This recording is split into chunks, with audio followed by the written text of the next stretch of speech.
Existe em média 1 milhão de combinações possíveis de decks no Clash Royale, só que no meio desse caos gigantesco, poucos decks conseguem desafiar o tempo, e um deles acabou se tornando um deck lendário, o famoso Corredor 2.6. Esse deck é um símbolo de resistência, um deck simples no papel, formado por 8 cartas que quando se juntam, custam em média apenas 2,6 de Elixir, por isso Corredor 2.6. Provavelmente nenhum outro deck na história do jogo gerou tanta discussão contínua como esse. Outros decks já foram mais odiados no seu auge, e isso é claro, mas eles sempre levam um nerf pesado e desaparecem. Já o 2.6 não, ele simplesmente se recusa a sumir. Ano após ano, atualização após atualização, ele continua forte, aparecendo em várias partidas, ocupando espaço na mente dos jogadores. Porque o nível de habilidade exigido por esse deck é tão debatido, e como ele conseguiu se manter relevante por tanto tempo, quando tudo isso começou,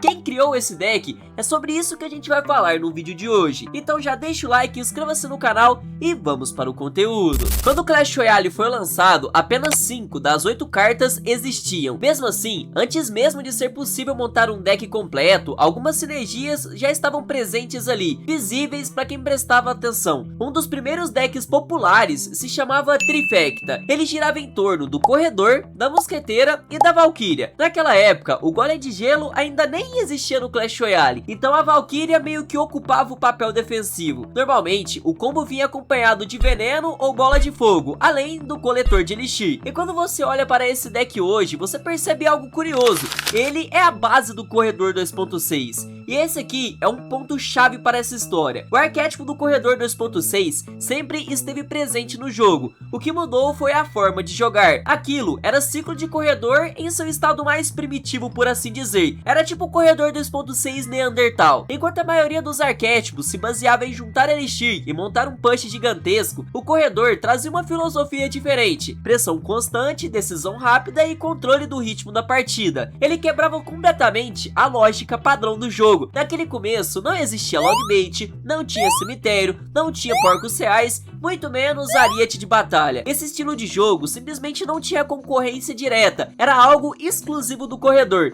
E exatamente por isso ele se tornou tão sedutor nos primeiros meses do Clash Royale. E foi aí que as peças começaram a se encaixar. Em julho daquele mesmo ano, uma atualização introduziu o Espírito de Gelo e o Tronco. O Espírito de Gelo, em especial, foi um divisor de águas para o Clash Royale. Pela primeira vez, os Larrys ganharam concorrência direta com uma carta que custava apenas 1 de Elixir. Eles sempre foram fortes, não pelo seu valor defensivo, mas pela facilidade absurda de você rodar o seu deck. De repente, jogadores tinham outra ferramenta com o mesmo custo, abrindo possibilidades de ritmo e controle. E o Tronco por outro lado era uma bosta, e por isso demorou a brilhar. Só que em outubro, a última peça do quebra-cabeça finalmente chegou, o Golem de Gelo. Nesse momento, o Corredor 2.6 deixou de ser uma teoria e passou a ser realidade. Era um deck barato, simples, eficiente. Ele entregava exatamente o que esse arquétipo sempre quis: tempo, controle e espaço. Um mini tanque modesto, porém perfeito para absorver dano, travar defesas e abrir caminho para o corredor bater na torre. Aquele deck não era oficialmente o 2.6 que a gente conhece hoje em dia. Ele tinha 7 das 8 cartas clássicas que utilizam hoje em dia. Só que fazia uma troca importante. O Tronco dava lugar ao Zap, que era bizarramente forte, e isso fazia todo sentido dentro do contexto daquela época. O Zap causava muito mais dano do que dá hoje em dia, sendo capaz de lidar com um barril de goblins e cartas baratas. Nada ali era aleatório, cada carta tinha uma função extremamente específica. Jogar com esse deck exigia conhecimento profundo das suas interações, da sua leitura de jogo e também da precisão cirúrgica na hora de você decidir onde e quando você vai colocar cada carta. O 2.6 não era um deck que perdoava erros, e nas mãos certas parecia simplesmente impossível de parar. Um mês depois, em fevereiro de 2017, o cenário começou a mudar. O Zap recebeu um nerf muito importante e deixou de eliminar os goblins. Ele já não fazia mais sentido naquela variação moderna do Trifecta. Poucas semanas depois, o Tronco deixaria de ser apenas uma opção e se tornaria o pilar definitivo para esse arquétipo. Aos poucos, o Zap foi desaparecendo completamente do 2.6. Os jogadores aprenderam a jogar sem ela, se adaptaram ao novo ritmo e o Tronco encontrou seu lugar definitivo nesse arquétipo. O 2.6 havia se transformado em algo sólido e pronto para entrar entrar na história do Clash Royale. Agora, sendo bem honesto com você, eu não vou falar de carta por carta, atualização por atualização, explicando cada mudança de balanceamento e como ele afetou o 2.6 ao longo do tempo. Só que tem uma coisa fundamental que precisa ficar clara: a maioria dessas cartas nunca foi necessariamente quebrada. Em quase toda a história do deck, elas raramente apresentavam taxas absurdas de vitória ou então de uso. Tirando alguns períodos muito pequenos, simplesmente não havia um argumento sólido para você nerfar essas cartas desse deck. Ainda em 2017, a bola de fogo e o tronco passaram a causar menos dano na torre da coroa, o que tornava a estratégia de simplesmente ciclar feitiços bem menos eficiente. Durante boa parte daquele ano, a comunidade pedia nerf constante no corredor, só que o que realmente parece ter feito a Supercell agir foi o surgimento do combo de corredor com tornado, que simplesmente dominou o meta daquele ano. E ainda assim, mesmo depois de tantos enfraquecimentos acumulados, o que todo mundo esperava que ia acontecer era que o 2.6 desaparecesse do mapa e não sobrasse nada para o beta. Só que isso não aconteceu e ele não saiu do meta.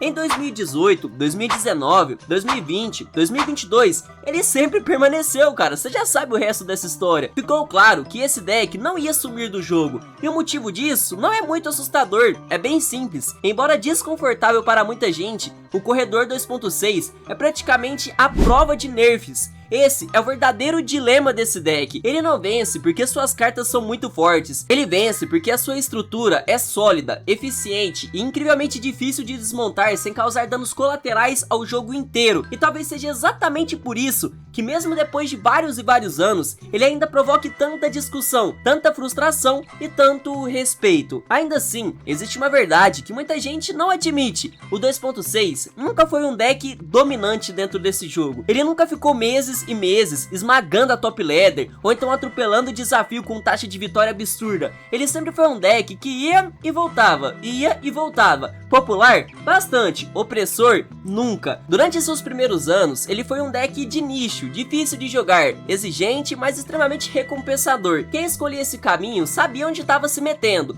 O 2.6 sempre ofereceu um potencial enorme para jogadas técnicas, inteligentes e cirúrgicas. Exigia um estilo de jogo diferente, o seu próprio ritmo, algo que não agradava a todas as pessoas. Só que para quem gostava, era algo viciante. Jogado de forma perfeita, esse deck conseguia fechar partidas que pareciam impossíveis, e em certos momentos, cara, parecia mágica. Hoje, esse deck gira em torno de cerca de 1,3% de taxa de uso no Clash Royale. Pode parecer algo pequeno à primeira vista, mas lembra de algo importante, cara. Isso não é uma carta isolada, é um deck inteiro. Considerando que existem milhões de combinações dentro do Clash Royale, o único arquétipo representar mais de 1% do jogo é muito significativo. Agora, fica uma pergunta inevitável: por que esse deck ele é tão odiado? Existem várias razões, mas a principal delas é simples: a repetitividade. O 2.6 exige resposta muito específica contra determinados arquétipos, o que faz com que jogadores defendam sempre da mesma forma, utilizando praticamente a mesma formação, jogo após jogo. À primeira vista, isso parece previsível, e você imagina que isso deveria gerar muito counterplay, só que aí entra o verdadeiro problema: a falta de counterplay real contra o 2.6. Em muitos confrontos, simplesmente não tem o que você fazer. O jogador de 2.6 sabe exatamente o que ele tá fazendo, e ele não comete nenhum erro. Atravessar aquela defesa, meu amigo, pode ser impossível. E é exatamente essa sensação de você estar jogando contra algo que nunca vai acabar que transforma o 2.6 em um dos decks mais amados e também mais odiados do Clash Royale. E aí, a gente chega no debate gigantesco que eu acho que nunca vai acabar: o 2.6 é um deck skill ou é um deck no skill? Bom, esse é um dos temas mais polêmicos da comunidade. De um lado estão as pessoas que defendem que o deck exige um domínio absurdo de microinteração, posicionamento milimétrico e uma leitura gigantesca de tempo. Já do outro lado, existe aquelas pessoas que dizem que o 2.6 não passa de um deck de puro spam, carta barata, jogada sem parar, defendendo praticamente qualquer coisa, desde que você aprenda alguns posicionamentos básicos. Pra mim, o 2.6 realmente é um deck difícil de você jogar, só que ele não é um deck exclusivo. Hoje em dia, ele não é um deck especial, ele não vive numa categoria sagrada acima de outros decks. Ele já exigiu sim habilidade extrema no passado, hoje ele exige habilidade média para alta, dentro do padrão atual do jogo. Só não dá pra fingir que ele é o único deck complexo no jogo. A gente tem rainha com porcos, X-Besta, Logbait, Morteiro, uma cacetada e infinidades de deck que também são difíceis de você aprender. No final das contas, o Corredor 2.6 é um deck icônico, isso é inegável. Ninguém que jogou Clash Royale por tempo suficiente vai esquecer a raiva que passou jogando contra esse deck. Goste você ou não, esse deck faz parte da identidade do Clash Royale. Dá para respeitar jogadas inteligentes, leituras refinadas, decisões de alto QI. O que muita gente não consegue respeitar é a insuportabilidade desse deck, cara. O estilo de jogo que arrasta a partida tudo para o 3x de Elixir e decide na base do feitiço, ou então no corredor dando um hitzinho na torre. E é exatamente por isso que ele continua sendo um dos decks mais polêmicos da história do jogo, porém um dos mais fortes que existe. E você, meu amigo, qual que é a sua opinião sobre o 2.6? Você usa? Já usou? Você gosta? Você não gosta? Deixa nos comentários que eu preciso saber da sua opinião e ficaria bastante feliz se você deixasse um comentário. Caso você tenha gostado desse vídeo, deixa o like, inscreva-se no canal, um abraço e até o próximo.